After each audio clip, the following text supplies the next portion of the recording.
Salut à tous, aujourd'hui une nouvelle vidéo, on va aller faire un petit focus sur une team palier spéciale Turquie. Donc j'ai fait un petit sondage sur YouTube, c'est la vidéo qui arrivait en tête, je vais faire les autres à la suite. Et en plus de ça, la semaine dernière, j'ai un de mes abonnés qui m'a demandé si c'était possible de faire un scouting sur la Turquie. C'est pas un championnat que je connais trop, mais du coup j'ai mis la tête dedans pour vous partager ça.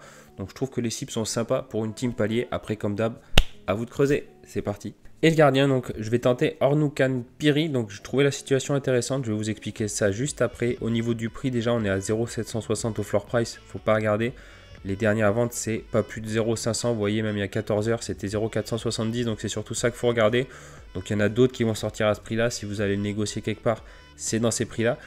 Et on peut voir donc qu'il a pris la place de Okan Koksuk, donc c'est un gardien qui avait été prêté par Galatasaray à Gironsport, qui était numéro 1, et qui est reparti à Galatasaray.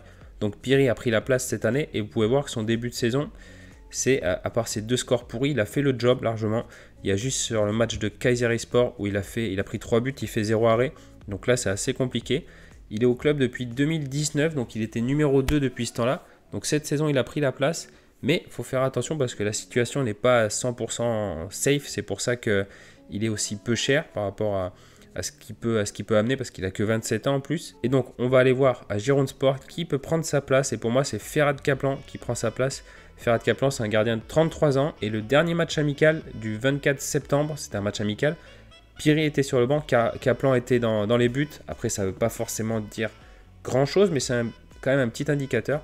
Le prix de Kaplan c'est 0,0805. J'ai regardé le dernier trade qu'il y a eu. Il est parti à peu près à 0,09. Dans celui-là, je vous montre ça tout de suite, le trade. Voilà, c'était 0,0915 à peu près à Pavel Trader. Donc voilà, donc quand vous avez des situations comme ça, c'est aussi pour ça que je voulais vous le partager. Essayez d'identifier le gardien qui peut éventuellement prendre la place de numéro 1 au cours de la saison et de l'acheter à moindre frais si vous le pouvez. Mais voilà, en attendant, Ornoukan Piri fera le taf donc, pour la team palier. Et j'aurais pu aussi vous proposer un autre que j'aime bien, que j'avais proposé avant la saison, avant qu'il fasse des aussi jolis scores. C'est Emiliano Viviano. Le seul problème, c'est que bon, il a 0,500 à peu près comme Piri. Vous pouvez voir qu'il fait des très bons scores. Il se posait déjà la question de la retraite cet été, donc là il a rempilé pour un an de plus. Il fait le job largement. Mais voilà, donc quand je vous propose moi, des gardiens ou des joueurs, en général, je me dis que vous allez rentabiliser sur l'année. Mais également vos joueurs gardent une certaine valeur pour l'année prochaine si vous les gardez. Dans ce cas-là, s'il part à la retraite, la carte vaudra vraiment plus grand chose. Donc c'est pour ça que je ne vous l'ai pas proposé. Mais je trouvais que c'était une cible intéressante par rapport à son SO5 et son prix. Mais il est aussi bas parce que justement il y a cette épée de Damoclès entre guillemets de savoir s'il va prendre sa retraite à la fin de l'année ou pas. Et en défenseur, alors je vous en présente un mais c'est pas lui que je vais garder, c'est Alexis Pérez parce que je trouve intéressant pour coupler Piri et lui en défense. Donc ça ferait défenseur et gardien de la même team puisqu'ils sont pas mauvais. Le problème c'est son floor price qui est à 0,151 alors que la moyenne est à la moitié. Les dernières ventes sont autour de 0,120 et vous pouvez voir que son SO5 est vraiment très beau. Pour une team palier, c'est vraiment top, mais je le trouvais un peu cher en tant que défenseur. C'est pour ça que je vais vous en présenter un autre. Et voilà, les dernières ventes, c'est 0,120. Si vous pouvez l'avoir entre 0,100 et 0,120, ça pourrait être top. Donc, je voulais passer vite fait dessus pour vous montrer parce que je trouvais que c'était intéressant. Si vous voyez une offre assez basse sortir à ce prix-là. Et le prochain, donc c'est Stelios Kitsiou. Donc, c'est latéral droit. Donc ça, c'est un peu un problème quand c'est un défenseur, vous savez que ça perd beaucoup de ballons.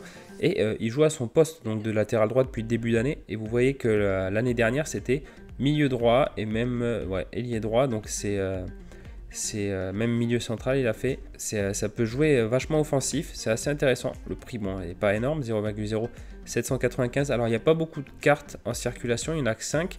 Mais je vous le présente parce que le prix le floor price est très proche du prix des auctions. Donc vous voyez que l'auction qui est parti hier, c'est 0,0741. Le floor price est à 0,0795. Il y a une petite marge de négociation. Mais voilà, les prix ne sont pas abusés par rapport aux auctions, par rapport à son prix réel. Donc il est capable de faire du all-around assez sympathique, comme vous pouvez voir, pour un latéral, même quand il est milieu. Et ça fait un score décisif de temps en temps. Donc ça peut rapporter des points. Vous voyez que c'est quand même assez lissé, à part quelques gros ratés de temps en temps. Mais ça reste vraiment assez rare. Ça prend pas mal de jaunes, ça c'est un peu le problème, ça fait toujours perdre des points.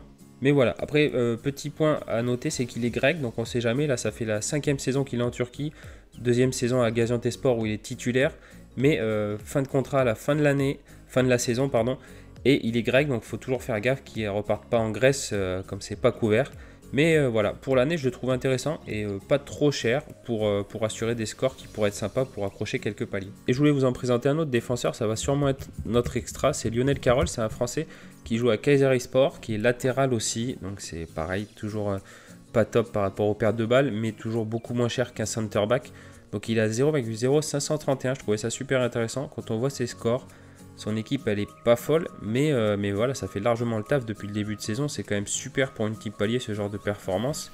C'est un joueur qui a fait 3 saisons à Strasbourg, donc il est bien connu en France, et titulaire indiscutable dans son équipe en Turquie. Donc je trouve intéressant pour le prix 0,0531. Ça reste un joueur en 2 paliers 2, vous le remboursez, et toute l'année, il vous rapportera des points assez sympas. À part, comme d'hab, comme je vous dis, des fois, comme c'est latéral, ça peut se foirer et faire des scores pas très jolis. Et donc le milieu, c'est Ruben Ribeiro. Bon, il a 35 ans, c'est le seul souci.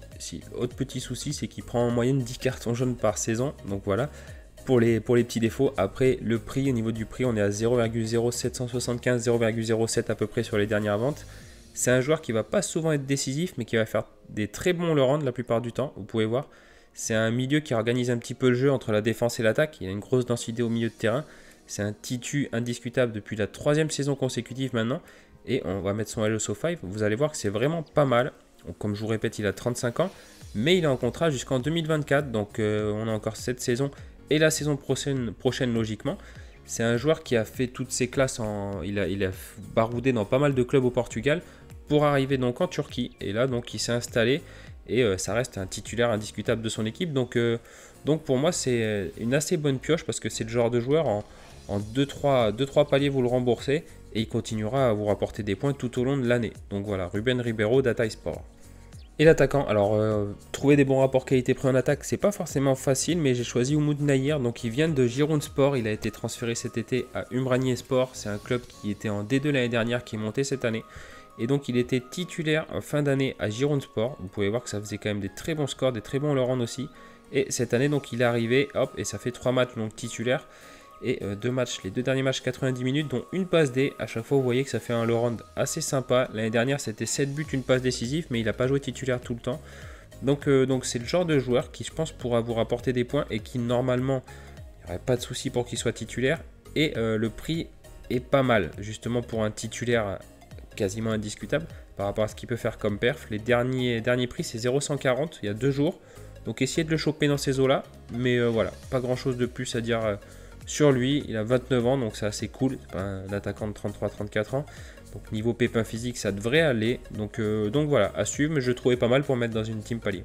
Et je voulais vous présenter juste vite fait Fabio Borini, donc c'est plutôt ailier gauche, c'est à Karagümrük, c'est titulaire depuis 3 saisons d'affilée. Le seul problème avec lui c'est qu'il a pas mal de pépins physiques comme vous pouvez voir, et il est un peu plus cher que Umut Nayir, mais je voulais vous le présenter parce que ça peut être une alternative intéressante s'il sort à un bon prix. Mais je préfère quand même Umut Nayir pour un peu moins cher en plus. Et pour le total de l'équipe, on est à 0,873, donc forcément on enlève le gardien, on est à 0,350-360. Donc forcément c'est ça le plus gros investissement. Mais on peut voir que quand ils jouent tous ensemble, c'est palier 2 assuré quasiment. À part quand Piri fait un 8 et que Nayir fait 33. Enfin il n'y a pas d'énormes perfs du tout. Donc, mais sinon c'est palier 2 à chaque fois. Il y a même palier 2 là avec Nayir qui jouait pas encore dans son club. Donc c'est le genre d'équipe qui pourrait rapporter pas mal de paliers dans l'année. En plus je pense que les niveaux de la valeur, Piri s'il continue à être titulaire sur l'année, ça peut être pas mal.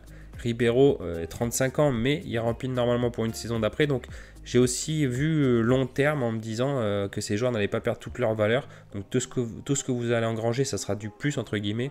Même si vers fin mai forcément ça va descendre. Mais si vous les gardez comme d'hab pour l'année prochaine, ça devrait bien le faire. En plus les avoir montés en XP.